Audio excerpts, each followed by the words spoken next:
Scandal. Dito ka umarap kayo. Andito yung camera.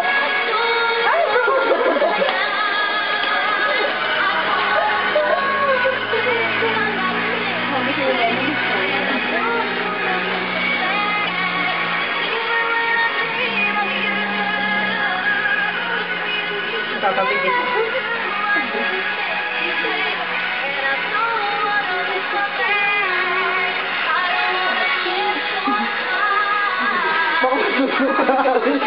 Ayusin mo. Kuya, ayoko na. Ayaw mo na. Ayaw na. Gusto ko late. Ano bang ginagawa mo? Masisiyan daw yung listen. Ah, listen. Wala. Lip-sync. Bilis!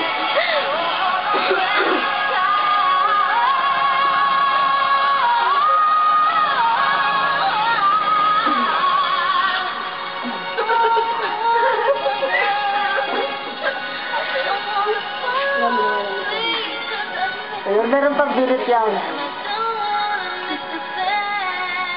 Ay, may mababa.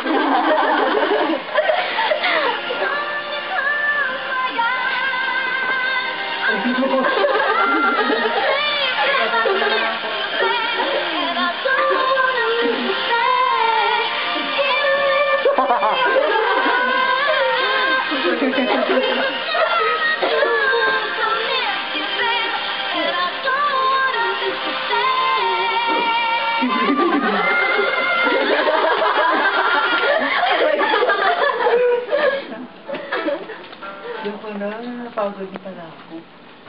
Sinabihin ba tayo? Ang lantod.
Janine! Sakit na ng kilikili ko.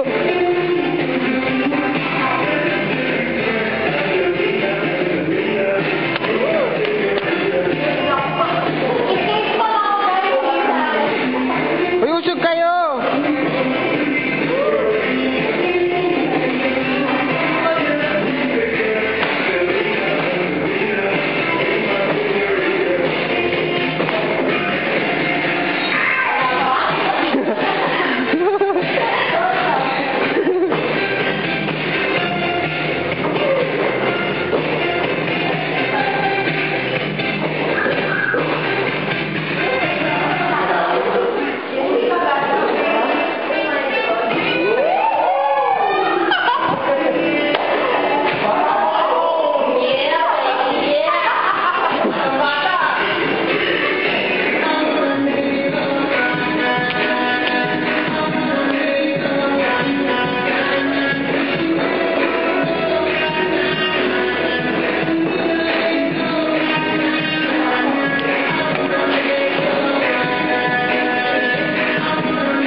Bakit sa dinami-rami ng mga estudyante sa Lyceum kayo pa ang nakilala ko?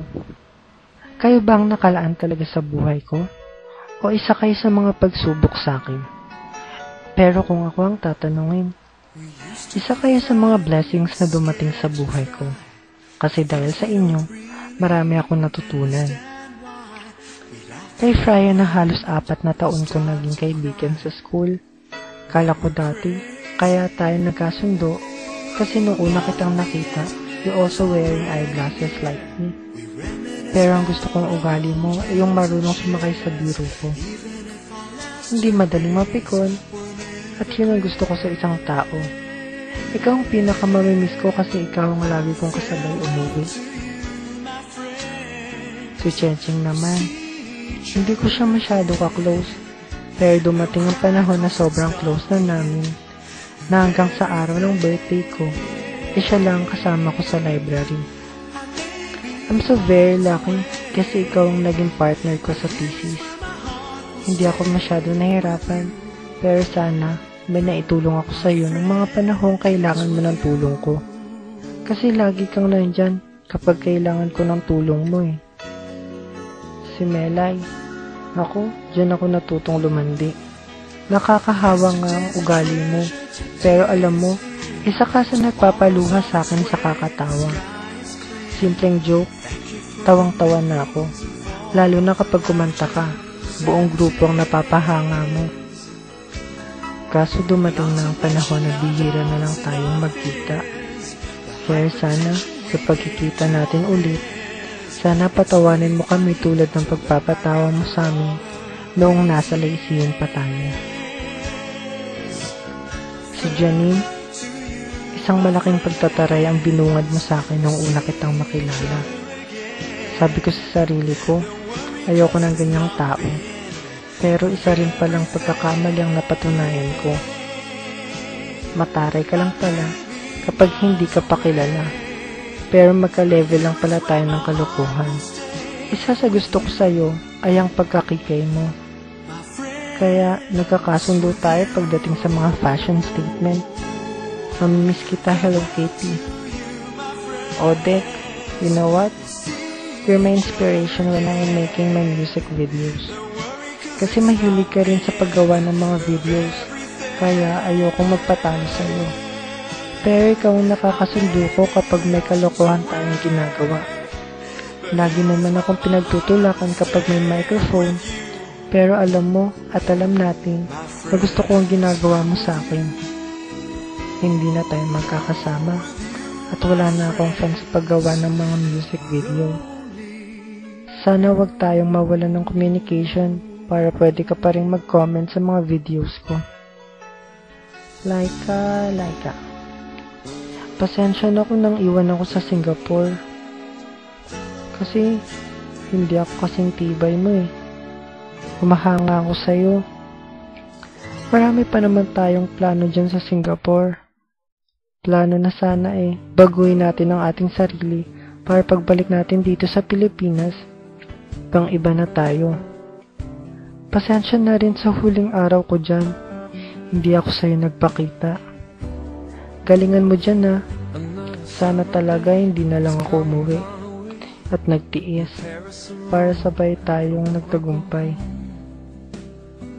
RB, alam mo, naiinggit ako sa'yo. Kasi kahit hindi ka mag-review, pumapasa ka. At hindi lang basta pasado, ikaw ang haya sa lahat.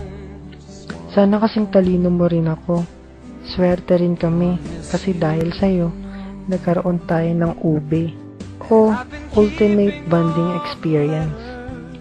Salamat sa buong family mo kasi we are always welcome in your home.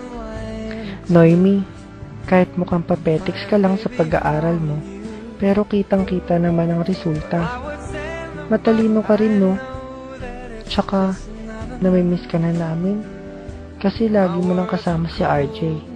Pero nakikita ko naman na kahit lagi mo kasama si RJ, naghahanap ka naman ng way para mapalapit sa amin. At hindi magbago ang ating pagsasamahan. Hi, Lawrence. Pasensya na kung minsan iniinis kita. Pero alam mo, kahit lagi mainit ang ulo mo, Hindi ka naman nagtatanim ng sama ng loob. Yan ang nagustuhan ko sa ugali mo. Mamimiss ko ang bahay na walang tigil ang biyaya sa pagkain. Tulad ng kila RB, welcome din kami sa bahay niyo. At unforgettable talaga ang pagstay sa bahay niyo.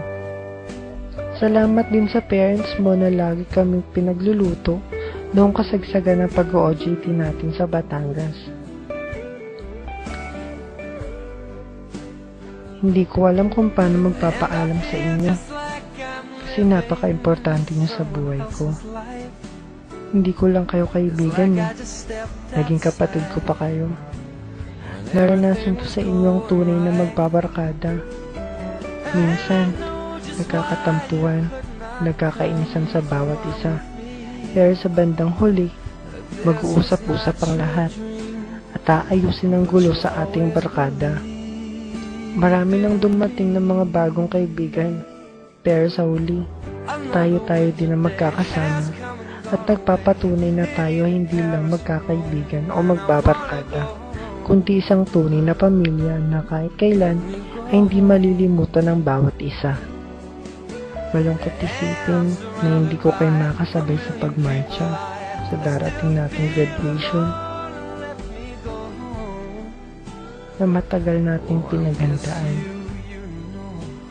May iwan ako, pero sana huwag niyong iwan ng mga masasayang alaala na pinagsamahan natin. Hindi ko kayo mahal kasi mahal na mahal ko kayo. Kayo na ang pangalawa kong pamilya.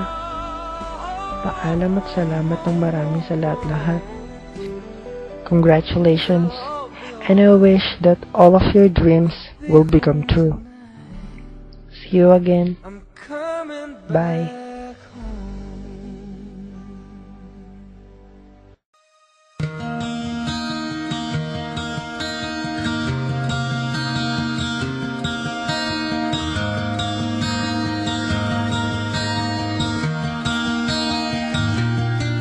It's a shame that it had to be this way. It's not enough to say I'm sorry. It's not enough to say I'm sorry.